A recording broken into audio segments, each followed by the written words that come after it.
ಸಾಹಸ ಸಿಂಹ ಡಾಕ್ಟರ್ ವಿಷ್ಣುವರ್ಧನ್ ಅವರ ಸ್ಮಾರಕ ವಿಚಾರವಾಗಿ ಸಾಕಷ್ಟು ದಿನಗಳಿಂದ ಒಂದು ಗೊಂದಲ ಕ್ರಿಯೇಟ್ ಆಗಿತ್ತು. ಅಭಿಮಾನಿಗಳ ಮನಸ್ಸಿಗೆ ನೋವಾಗಿತ್ತು. ಅಭಿಮಾನ್ ಸ್ಟುಡಿಯೋದಲ್ಲೇ ಸ್ಮಾರಕ ಆಗ್ಬೇಕನ್ನೋ ಪಟ್ಟು ಕೂಡ ಕೇಳ್ಬರ್ತಾ ಇತ್ತು. ಸೊ ಇದಕ್ಕೆ ಸಂಬಂಧಪಟ್ಟಂತೆ ಇದೀಗ ವಿಷ್ಣುವರ್ಧನ್ ಸಂಘಟನೆ ಅಧ್ಯಕ್ಷರಾಗಿರುವಂತಹ ವೀರಕಪುತ್ರ ಶ್ರೀನಿವಾಸ್ ಅವರು ನಮ್ಮ ಜೊತೆಗಿದ್ದಾರೆ. ಅವ್ರನ್ನ ಮಾತಾಡಿಸ್ತೀನಿ. ಸರ್, ಸಾಕಷ್ಟು ದಿನಗಳಲ್ಲಿ ಇದ್ದಂಥ ಒಂದು ಗೊಂದಲ, ವರಮಹಾಲಕ್ಷ್ಮಿ ಹಬ್ಬದ ಹೊತ್ತು ಅಭಿಮಾನ್ ಸ್ಟುಡಿಯೋದಲ್ಲಿ ಇದ್ದಂತಹ ವಿಷ್ಣು ಸ್ಮಾರಕನೇ ನೆಲಸಮ ಮಾಡ್ತಾರೆ. ಅದಾದ ನಂತರ ಒಂದಿಷ್ಟು ಬೆಳವಣಿಗೆ ಆಗುತ್ತೆ. ಸದ್ಯಕ್ಕೆ ನೀವು ಏನ್ ಮಾಡಬೇಕು ಅಂತ ಅನ್ಕೊಂಡಿದ್ದೀರಾ, ಅಥವಾ ನಿಮ್ಮ ನೇತೃತ್ವದಲ್ಲಿ ಈಗ ಒಂದು ಸಭೆ, ಇದು ಒಂದು ಪ್ರೆಸ್ ಮೀಟ್ ಕೂಡ ನಡೆಯಿತು, ಮುಂದಿನ ನಿಮ್ಮ ನಿರ್ಧಾರದ ಬಗ್ಗೆ? ಇಲ್ಲ, ನಮ್ಮ ನಿರ್ಧಾರ ಏನಿಲ್ಲ. ಕಿಚ್ಚ ಸುದೀಪ್ ಸರ್ ಲಾಸ್ಟ್ 8 ದಿವಸದ ಹಿಂದೆ ಹೇಳಿದರು, ಬನ್ನಿ ಎಷ್ಟು ದಿವಸ ಬೇಡ್ತೀರಿ, 10 ದಿವಸ ನೋಯ್ಬೇಕು, 11ನೇ ದಿವಸ ನುಗ್ಗಬೇಕು ಅನ್ನೋಂಥ ಮಾತನ್ನು ಹೇಳಿದರು. ಅವರ ಮಾತಿನ ಪ್ರಕಾರ ಅವರು ಇವತ್ತು ಒಂದು ಅರ್ಧ ಎಕರೆ ಜಾಗ ತಗೊಂಡಿದ್ದಾರೆ. ಅದನ್ನು ಜಾಗ ತಗೊಂಡು ಇದನ್ನು ಅನೌನ್ಸ್ ಮಾಡಿ ನಾವು ಅವ್ರಿಗೊಂದು ಪ್ಯಾರಲಲ್ ಸ್ಮಾರಕ ಮಾಡ್ತಾಯಿದ್ವಿ ಅನ್ನೋಂಥದ್ದನ್ನು ಹೇಳಿ ಅಂತ ಹೇಳಿದರು. ಸಾರಿ, ಪ್ಯಾರಲಲ್ ಸ್ಮಾರಕ ಅಲ್ಲ, ಒಂದು ದರ್ಶನ ಕೇಂದ್ರ ಬೆಂಗಳೂರಲ್ಲಿ ಮಾಡ್ತಾಯಿದ್ವಿ ಅಂತ ಹೇಳಿ ಅಂತ ಹೇಳಿದರು. ಸೊ ಅದನ್ನು ನಾನು ಹೇಳಲಿಕ್ಕೆ, ಯಾಕಂದರೆ ಅಭಿಮಾನಿಗಳು ತುಂಬ ನೊಂದಿದ್ದಾರೆ. ಈ ಸೆಪ್ಟೆಂಬರ್ 18ಗೆ ಎಲ್ಲಿ ಹೋಗಬೇಕು ಅನ್ನೋಂಥದ್ದು ಅವ್ರಿಗೆ ಗೊತ್ತಾಗ್ತಾ ಇಲ್ಲ.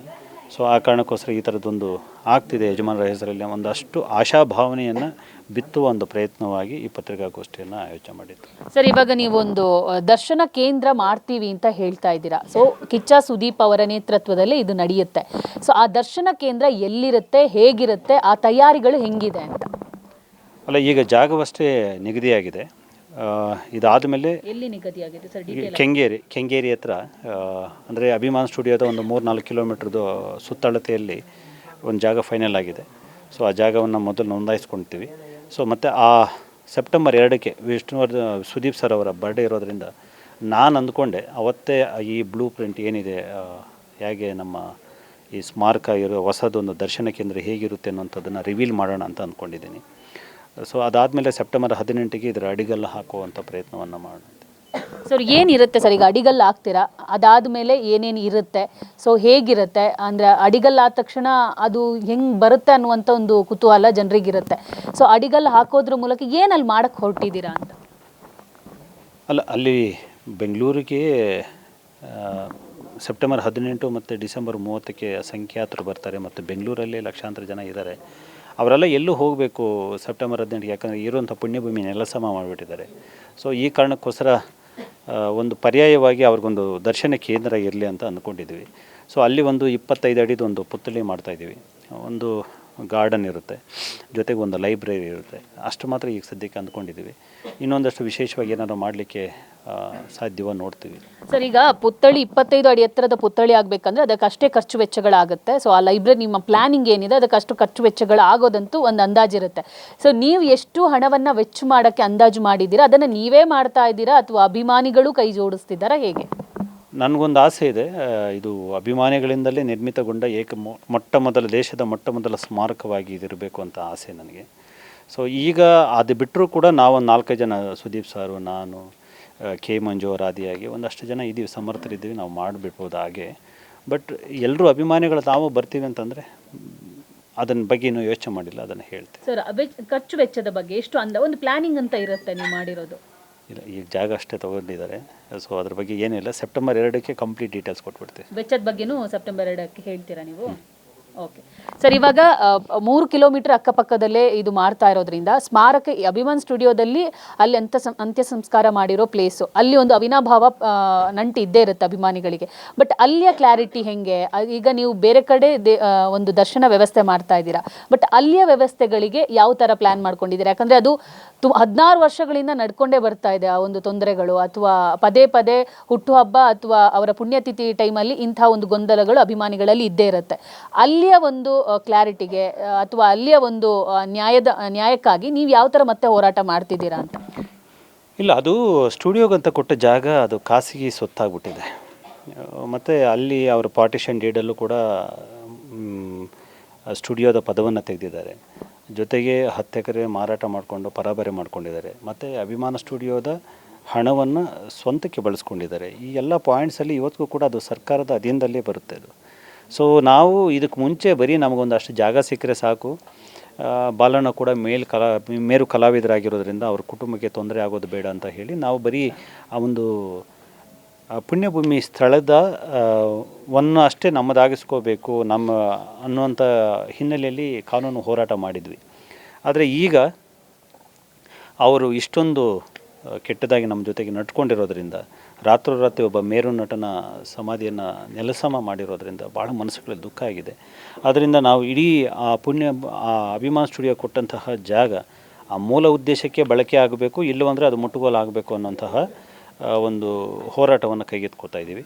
ಸೊ ಅದನ್ನು ಶತಾಯ ಗತಾಯ ಅಭಿಮಾನ ಸ್ಟುಡಿಯೋವಾಗಿಯೇ ಉಳಿಲಿಕ್ಕೆ ಏನೆಲ್ಲ ಮಾಡಬೇಕು ಅದನ್ನು ಮಾಡ್ತೀವಿ. ಮತ್ತು ಸರ್ಕಾರವನ್ನು ಕೂಡ ಆ ಭೂಮಿಯ ಸುತ್ತ ಏನೆಲ್ಲ ನಡೆದಿದೆ ಅದರ ಬಗ್ಗೆ ಒಂದು ನ್ಯಾಯಾಂಗ ತನಿಖೆ ಮಾಡಿ ಅಂತ ಕೂಡ ಆಗ್ರಹಿಸ್ತಾ ಇದ್ದೀವಿ. ಸರ್, ಹಿರಿಯ ನಟರಾಗಿರುವಂಥ ಬಾಲಕೃಷ್ಣ ಅವರ ಮಗಳು ಗೀತಾ ಬಾಲಿ ಏನಿದ್ದಾರೆ, ಅವ್ರಿಗೆ ಕೊಟ್ಟಿರುವಂಥ ಸ್ಟೇಟ್ಮೆಂಟ್ ಬಗ್ಗೆ ಏನು ಹೇಳ್ತಾರೆ? ಅವರು ಒನ್ ಟೈಮ್ ಹೇಳ್ತಾರೆ ಅವರದ್ದೇ ಜಾಗ, ಆದರೆ ಅಲ್ಲಿ ಕೈಗೆ ಸಿಕ್ಕಿಲ್ಲ ಅಭಿಮಾನಿಗಳದ್ದು. ಈಗ ಹೇಳ್ತಾರೆ ನಾನು ಅಭಿಮಾನಿಗಳ ಪರ ಇದ್ದೀನಿ ಅಂತ.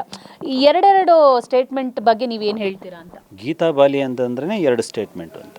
ಅವರು ಒಂದು ಸಲ ಹೀಗೆ ಹೇಳ್ತಾರೆ, ಇನ್ನೊಂದು ಸಲ ಹಾಗೆ ಹೇಳ್ತಾರೆ. ಅವ್ರು ನಮ್ಮ ಪರವಾಗಿ ಬಂದಿದ್ದಾರೆ ಅಂತಂದರೆ ಅಲ್ಲಿ ಕುಟುಂಬದಲ್ಲಿ ಏನೋ ಗಲಾಟೆ ಆಗಿದೆ ಅಂತ. ಅವರು ನಮ್ಮ ವಿರುದ್ಧವಾಗಿದ್ದಾರೆ ಅಂತಂದರೆ ಅಲ್ಲಿ ಕುಟುಂಬದಲ್ಲಿ ಏನೋ ಲಾಭ ಆಗಿದೆ ಅಂತ. ಸೊ ಅದರಿಂದ ನಾವು ಅವ್ರ ಬಗ್ಗೆ ಮಾತನಾಡೋದನ್ನು ನಿಲ್ಲಿಸಿದ್ದೇವೆ. ಅವರು ನುಡಿದಂತೆ ಇದುವರೆಗೂ ನಡೆದಿಲ್ಲ. ಸರಿ, ಈಗ ಮೊನ್ನೆಯಿಂದ ನಡೆದಿರುವಂಥ ಒಂದು ಬೆಳವಣಿಗೆಯನ್ನು ಗಮನಿಸಿದ್ರೆ ಅಭಿಮಾನಿಗಳಲ್ಲೇ ಎರಡು ಗುಂಪು ಕ್ರಿಯೇಟ್ ಆಗಿದೆ ಅಂತ ಮೇಲ್ನೋಟಕ್ಕೆ ಕಾಣ್ತಾ ಇದೆ. ಇದ್ರ ಬಗ್ಗೆ ನೀವೊಬ್ಬರ ವಿಷ್ಣು ಸಂಘದ ಅಧ್ಯಕ್ಷರಾಗಿ ನೀವೇನು ಹೇಳ್ತೀರಾ ಅಂತ? ಇಲ್ಲ, ಭಿನ್ನಾಭಿಪ್ರಾಯಗಳು ಸಹಜ ಅಲ್ವಾ. ಯಾವುದೇ ಸಂಸ್ಥೆಗಳು ತಗೊಳ್ಳಿ, ಪಕ್ಷಗಳು ತಗೊಳ್ಳಿ, ಮನೆಗಳು ತಗೊಳ್ಳಿ, ಒಂದಷ್ಟು ಭಿನ್ನಾಭಿಪ್ರಾಯಗಳಿರ್ತವೆ. ಅವೆಲ್ಲವೂ ಕೂಡ ದ್ವೇಷವೋ ವೈರತ್ವವೋ ಅಲ್ಲ. ಸೊ ನಮ್ಮಲ್ಲೂ ಒಂದಷ್ಟು ಭಿನ್ನಾಭಿಪ್ರಾಯಗಳಿರಬೇಕು. ಬಟ್ ಅವ್ಯಾವೂ ಕೂಡ ಪುಣ್ಯಭೂಮಿ ಆಗಬಾರ್ದು ಯಜಮಾನರಿಗೆ ಅಂತ ಯಾರೂ ಹೇಳಲ್ಲ. ಎಲ್ಲರೂ ಒಲವು ಇರೋದು ಪುಣ್ಯಭೂಮಿನೇ. ಕೆಲವರು ಈ ಮಾರ್ಗದಿಂದ ಹೋಗೋಣ ಅಂತಾರೆ, ಇನ್ನು ಕೆಲವರು ಆ ಮಾರ್ಗದಿಂದ ಹೋಗೋಣ ಅಂತಾರೆ. ಅದು ಬಿಟ್ಟರೆ ಯಾರೂ ಕೂಡ ಅದು ಆಗಬಾರ್ದು ಅಂತ ಒಬ್ಬರೂ ಕೂಡ ಹೇಳಲಿಕ್ಕೆ ಸಾಧ್ಯ ಇಲ್ಲ. ಸರ್, ಇನ್ನೊಂದು ವಿಚಾರ, ಈಗ ಕೆ ಮಂಜು ಅವರು ಕೂಡ ನಾಳೆ ಪ್ರೆಸ್ ಮೀಟ್ ಕರೀತಾ ಇರೋದ್ರಿಂದ ನೀವು ಅಭಿಮಾನಿಗಳು ಅವರ ಒಂದು ಪ್ರೆಸ್ ಮೀಟಿಗೆ ಅಥವಾ ಅವರ ಒಂದು ಹೋರಾಟಕ್ಕೆ ಯಾವ ರೀತಿ ಬೆಂಬಲವಾಗಿ ನಿಲ್ತೀರಾ ಅಂತ? ಅಲ್ಲ, ಕೆ ಮಂಜು ಸರ್ ಏನು ಮಾಡ್ತಿದ್ದಾರೆ ಗೊತ್ತಿಲ್ಲ. ಸಂಜೆ 4 ಗಂಟೆಲಿ ಮಾತನಾಡಿದೆ. ಅವರು ಒಂದಷ್ಟು ವಿಷಯಗಳು ನನ್ನ ಜೊತೆಗೆ ಚರ್ಚೆ ಮಾಡಿದರು. ಬಟ್ ಅವ್ರಿಗೆ ಏನಕ್ಕೆ ಪ್ರೆಸ್ ಮೀಟ್ ಕರೆದಿದ್ದಾರೆ ಗೊತ್ತಿಲ್ಲ.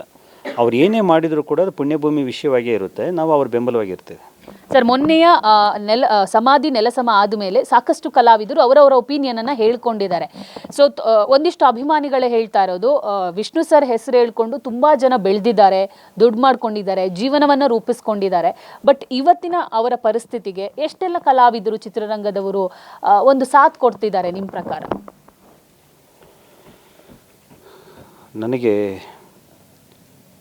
ಒಂದು ನಂಬಿಕೆ ಇಲ್ಲ ಮೇಡಮ್. ಯಾರಿಂದಲೂ ಇನ್ಯಾರೋ ಬೆಳೀತಾರೆ ಅಂತಂದರೆ ನಾನು ಅದು ನಂಬಲ್ಲ. ನಾನು ಸೊ ಬೆಳಿಬೇಕಾದ್ರೆ ಈಗ ಎಷ್ಟೋ ಸ್ಟಾರ್ ಮನೆಗಳಲ್ಲಿ ಹುಟ್ಟಿದವರೇ ಬೆಳಿಬೇಕಾಗಿತ್ತಲ್ಲ ಮೇಡಮ್.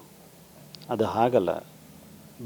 ಅವರ ಬೆಳವಣಿಗೆಗೆ ಬೇರೆ ಬೇರೆ ಕಾರಣಗಳಿರ್ತವೆ. ಅದಕ್ಕೆಲ್ಲನೂ ವಿಷ್ಣು ಸರ್ ಕಾರಣ ಅಲ್ಲ. ಆದರೆ ವಿಷ್ಣು ಸರ್ ಮೇಲಿನ ಗೌರವದಿಂದ ಅವರೊಂದು ಸಿನಿಮಾ ಮಾಡಿದ್ದಾರೆ. ಆ ಕಾರಣಕ್ಕೆ ಅವರನ್ನು ಅಪರಾಧಿಗಳ ಸ್ಥಾನದಲ್ಲಿ ನಿಲ್ಲಿಸೋದು ತಪ್ಪು. ಆದರೆ ಕೆಲವರು, ನಾನು ಸಹಜವಾಗಿ ಸಮಗ್ರವಾಗಿ ಯೋಚನೆ ಮಾಡೋದಾದರೆ, ಇಡೀ ಚಿತ್ರರಂಗದ ಹಿರಿಯ ಅಣ್ಣನಿಗೆ ಈ ಥರದ ಅವಮಾನ ಆದಾಗ ಜೊತೆಗಿರಬೇಕಾಗಿತ್ತು. ಅವ್ರು ಚಿತ್ರ ಮಾಡಿದ್ದಾರೆ ಅನ್ನೋ ಕಾರಣಕ್ಕಲ್ಲ, ಹಾಗೆಯೇ ನಮ್ಮ ಚಿತ್ರರಂಗದ ಯಜಮಾನ ಹಿರಿಯಣ್ಣ ಅವ್ರ ತೊಂದರೆ ಆಗಿದೆ ಅನ್ನೋ ಕಾರಣಕ್ಕೆ ಅವ್ರ ಜೊತೆಗಿರಬೇಕಾಯಿತು. ಅದೊಂದು ಆಶೆ ಇದೆ. ಬಟ್ ಯಾರೂ ಆಗಲಿಲ್ಲ. ಕೆಲವರು ಮಾತ್ರ ಅದಕ್ಕೆ ಧ್ವನಿಗೂಡಿಸಿದ್ರು. ಅದನ್ನು ನೀವೆಲ್ಲ ನೋಡಿದ್ದೀರಿ. ಸೊ ಈಗ ಸುದೀಪ್ ಸರ್ ತುಂಬ ಮುಂದೆ ಬಂದು ಜಮೀನನ್ನೇ ತಗೋತಾ ಇದ್ದಾರೆ. ಸರ್, ರಮ್ಯಾ ಪೋಸ್ಟ್ ಬಗ್ಗೆ ಏನು ಹೇಳ್ತೀರಾ? ಅವರು ವಿಷ್ಣು ಸರ್ ಬಗ್ಗೆ ಹೇಳಿರೋ ಮಾತುಗಳಾಗಿರ್ಬೋದು, ಅವ್ರು ಕೊಟ್ಟಂಥ ಸಪೋರ್ಟ್. ರಮ್ಯಾ ಮೇಡಮ್ ಅವರಿಗೆ ನಾವೇನನ್ನು ಹೇಳೋದು, ಅವರ ವಿಚಾರವಂತರು, ಅವರಿಗೆಲ್ಲ ತಿಳಿದಿದೆ. ಅವ್ರ ಗಮನಕ್ಕೂ ಒಂದು ವಿಷಯ ತಿಳಿಸ್ತೀನಿ. ವಿಷ್ಣು ಸರ್ಗೆ ಪ್ರಶಸ್ತಿಗಳನ್ನು ಕೇಳಿದಾಗ ನೀವು ಹೀಗೆ ಹೇಳ್ತೀರಿ, ಅವರು ಪ್ರಶಸ್ತಿಗಳನ್ನು ಮೀರಿದವರು ಅಂತ. ವಿಷ್ಣು ಸರ್ಗೆ ಸ್ಮಾರಕ ಕೇಳಿದಾಗ ನೀವು ಹೀಗೆ ಹೇಳ್ತೀರಿ, ಅವರು ಅಭಿಮಾನಿಗಳ ಹೃದಯದಲ್ಲೇ ಗುಡಿ ಇದೆ ಅಂತ ಹೇಳಿ. ಬೇರೆಯವ್ರಿಗೆ ಪ್ರಶಸ್ತಿಗಳು ಸಿಗ್ಬೋದು, ಬೇರೆಯವರಿಗೆ ಗುಡಿಗಳಿರ್ಬೋದು, ಆದರೆ ಯಜಮಾನರು ಕೇಳಿದಾಗ ಮಾತ್ರ ಈ ಥರದ ಮಾತುಗಳು ಬರುತ್ತಲ್ಲ ರಮ್ಯಾ ಮೇಡಮ್. ದಯವಿಟ್ಟು ಅದ್ರ ಬಗ್ಗೆ ಯೋಚನೆ ಮಾಡಿ. ಇವ್ರಿಗೂ ಒಂದು ಗುಡಿ ಮಾಡಿಬಿಡೋಣ. ಆಮೇಲೆ ಇನ್ನು ಮುಂದೆ ಬರೀ ಎದೆಯಲ್ಲಿ ಮಾತ್ರ ಗುಡಿ ಕಟ್ಟೋದು ಅಂತ ಒಂದು ಕಾನೂನು ತರೋಣ. ಸರ್, ಕೊನೆಯದಾಗಿ ವಿಷ್ಣು ಸರ್ ಅವರ ಬರ್ಡೇ ಪ್ರಯುಕ್ತ ಅಮೃತ ಮಹೋತ್ಸವ ಮಾಡಬೇಕು ಅಂತ ಅಂದ್ಕೊಂಡಿದ್ದು, ಈ ಸಲದ ಪ್ಲಾನಿಂಗ್ ಹೆಂಗಿರುತ್ತೆ? ಯಾಕಂದರೆ ಒಂದ್ಸಲ ಆಗುತ್ತೆ ಅನ್ನುವಂಥದ್ದು ದೊಡ್ಡ ಮಟ್ಟಿಗೆ ಸುದ್ದಿ ಆಗಿತ್ತು, ಮತ್ತು ಅದಷ್ಟೇ ತಣ್ಣಗಾಗೋಯ್ತು ಆ ಸುದ್ದಿ. ಬಟ್ ಈ ಸಲದ ಅಮೃತ ಮಹೋತ್ಸವ ಯಾವ ರೀತಿ ಇರುತ್ತೆ, ಆ ರೂಪುರೇಷೆಗಳು ಹೆಂಗಿದೆ ಅಂತ? ಇಲ್ಲ, ನಂದಿ ಲಿಂಕ್ ಗ್ರೌಂಡಲ್ಲಿ ಈಗಾಗಲೇ ನಾವು ಜಾಗ ಬುಕ್ ಮಾಡಿದ್ದೀವಿ. ಈ ಕಾರಣಗಳಿಂದ ಸ್ವಲ್ಪ ಸುದ್ದಿ ಮಾಡೋಕ್ಕೆ ಆಗಲಿಲ್ಲ. ಈಗ ಆದಷ್ಟು ಬೇಗ ಅದಕ್ಕೆ ಸಂಬಂಧಪಟ್ಟ ಅಪ್ಡೇಟ್ಸ್ ಕೂಡ ನಾವು ಕೊಡ್ತೀವಿ. ಸೊ ಅಮೃತ ಮಹೋತ್ಸವ ಆಗುತ್ತೆ, ಚಿತ್ರರಂಗ ಸಮಸ್ತ ಚಿತ್ರರಂಗವನ್ನು ಕರಿಬೇಕು, ಆಹ್ವಾನಿಸಬೇಕು ಅಂತ ಇದ್ದೀವಿ. ನೋಡೋಣ ಏನಾಗುತ್ತೆ ಅಂತ ಹೇಳಿ. Okay sir, thank you. ಇದಿಷ್ಟು ವೀರಕಪುತ್ರ ಶ್ರೀನಿವಾಸ್ ಅವರ ಮಾತಾಗಿತ್ತು. ಕ್ಯಾಮರಾ ಪರ್ಸನ್ ಸಂದೇಶ್ ಜೊತೆ ದೀಪಿಕಾ, ಪವರ್ ಟಿವಿ, ಬೆಂಗಳೂರು.